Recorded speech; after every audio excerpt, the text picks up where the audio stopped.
Enjoying a peaceful day under the shade of a tree, a young red-haired girl takes a bite out of her delicious sandwich. She gets greeted by an older nobleman who had to comment he couldn't resist dishes he's never seen before. He kindly asked for a bite. The girl happily opened her basket, offering him an array of choices to choose from. And with one bite of the same style of sandwich she was eating, he had to comment that it was salted perfectly and the spices left him wanting more. He could eat this forever. The umami of the meat was truly incredible, but when he asked what kind it was, he never expected her to answer backhorn, as in the monster. Away from her, he puked it up at a tree, unable to believe he ate something so dreadful. Backhorns were beasts with a powerful poison. He couldn't understand why a noble lady like her would be eating something like that, but then remembered she might be the one that he's heard of. Meanwhile, she was delighted he enjoyed it so much. With sufficient preparation, even the foulest monster meat could be made delicious. She knew no one understood it, but believed one day someone would. At a get-together in Praven Park, our heroine, Malfiria Marchalraid. What in the fictitious Japanese Victorian era name is this? Anyways, she enjoyed a delicious bite of her food. His Majesty's banquet didn't disappoint. Every dish was refined and first class in both appearance and flavor. Her attendant, Mrs. Talbot, had to scold and remind her why she was here. The purpose of this banquet, held by King Langdaeus on this fine autumn day, in celebration of a good harvest for nobles to sample wares. In other words, it's an opportunity to meet potential partners. And with Malfiria being the daughter of a count, she was on the menu herself, here to find a fiancé.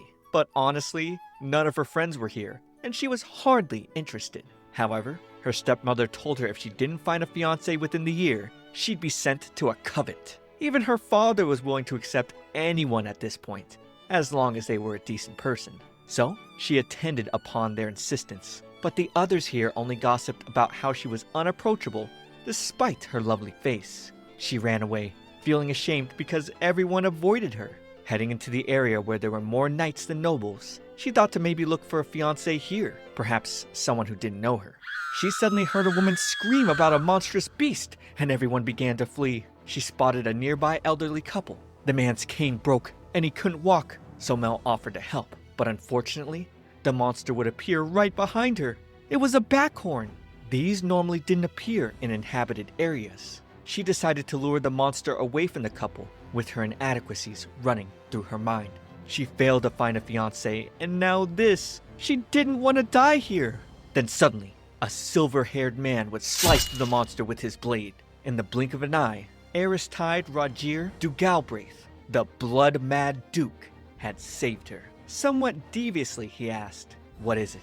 Do I scare you?" She gulped, slaughtering beasts to slake his thirst for blood. The blood-mad Duke was said to be an eccentric fiend, but in Mel's eyes, he was so beautiful. She gasped, getting up to tell him she was glad to see he was in good health. He came off as pretty aloof, asking if she was oblivious to the situation. But seeing the blood near his mouth, she quickly shifted things into asking him to rinse it, going into a rant about how Backhorn's blood may be completely corrupted with magic toxins. And while a live beast's blood was untainted, swallowing toxins could cause fevers or intense stomach pain. If it hadn't been mad, its blood could have been used to make sausages. He interrupted her rambling to mention she seemed quite knowledgeable, and only now did she realize she was getting deep into the weeds of it. She began to bow over and over to apologize, but he'd suddenly offer purified water so that she could be cured of any potential magic toxins. He then tried to take her away for her to get new clothes she could borrow, but she didn't want to impose, mentioning it was no worse than when she butchered a beast last week. He was stunned.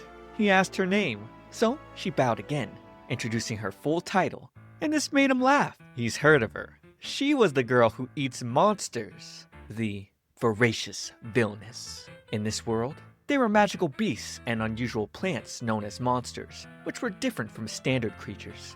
Due to the magic power they contained, consuming it might cause vomiting, stomach pain, and fevers. For this reason, they were typically disposed of once slain. Being the voracious Villainess, she felt it'd be silly to hide it now. She explained she wasn't actually interested in monsters, just food.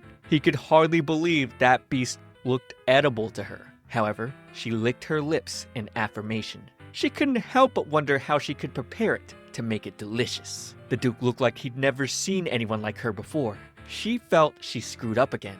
So, she tried smiling, and it seemed effective, even though she perceived it as backfiring. He then took her hand again, and she thought, is this man not afraid of me? Now, far enough away, he had to ask if beast meat really was good, and how it tasted. She'd gotten this question before. Her answers usually ended with people finding her creepy. She described backhorn meat as a similar texture to beef, and very delicious. Since it was wild game, she put extra effort into tenderizing it. Then, it could be roasted or stewed. He was surprised, and now concluded that as long as the beast wasn't mad, its magical flesh wouldn't upset the stomach. She was surprised he caught on so quickly. She'd never gotten a reaction like this before from someone. He actually listened to what she had to say. She was so happy. She then explained that to make monster meat safe for consumption, the magic must first be removed by bleeding out with special tools. He then uttered her name, making her blush, as he asked her to prepare something for him sometime. Aw, they're pretty cute. With him grabbing her hands, she thought about how she's never met anyone like him, and he honestly couldn't wait to try everything she had to offer. At the House Galbraith Pavilion, he ordered his servant, Caus LaForge, to bring Mel a change of clothes. And then in another tent, he prepared a tub with water she could wash her face and hands in while she waited. She again didn't want to impose, and since she was mostly unscathed, she suggested he wash up first. And whoa, we go into the shirtless scene right away? Mel was caught off guard. Seen knights and hunters wash outdoors before. But she wasn't immune to this, and yet, she couldn't look away. Eris asked if something was wrong, and she couldn't help but reply that his physique was remarkable. He was a bit bashful, answering, "Oh, yes, I suppose. I do train." Mel detailed his magnificent display with the sword earlier. While washing up together, she asked if she could learn to behead a beast as well. He thought it was possible once you get the hang of it, but she wouldn't be swinging a blade with her slender arms. He told her to leave the fighting to him. She had to ask what he meant by that, and now he was flustered, quickly washing his hands and making the excuse he was just used to it. He turned it into offering to hunt down any monster she'd like to try, making her excited, because the great forest in his duchy was like the holy land of monsters, home to many rare species not found in her family's domain. The two got a bit touchy-feely with removing the blood off each other's faces, before Caus interrupted them, asking his lord how he could sit half naked before a young lady. Eris answered he wasn't completely exposed. However, Caus found it a hardly appropriate sight for the unmarried daughter of a count. Mel came out in a fresh, flowery dress, one that the Duke had borrowed from the Queen. She was gushing on the inside over how unbelievably cool he looked holding a monster's head, and all of Eris's men were shocked. Normally, when presenting a monster's head to a lady, they'd faint.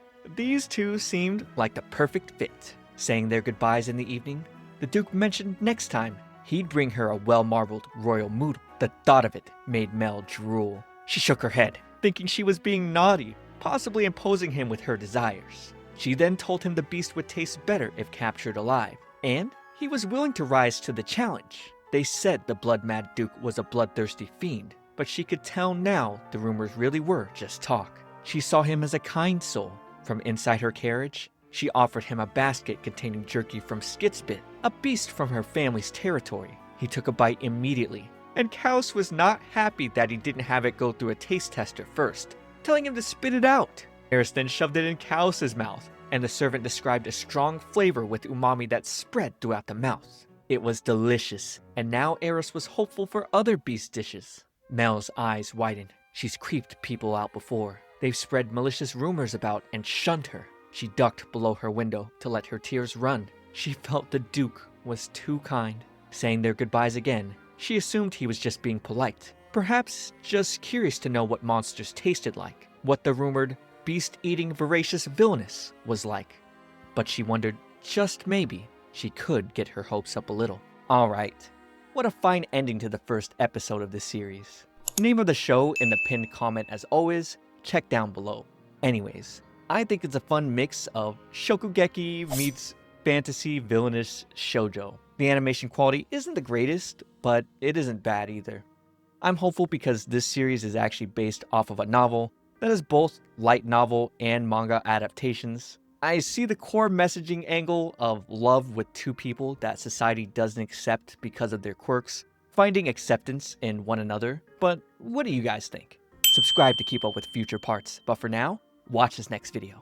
It's me, ComfyTea, and I'll see you all in the next one.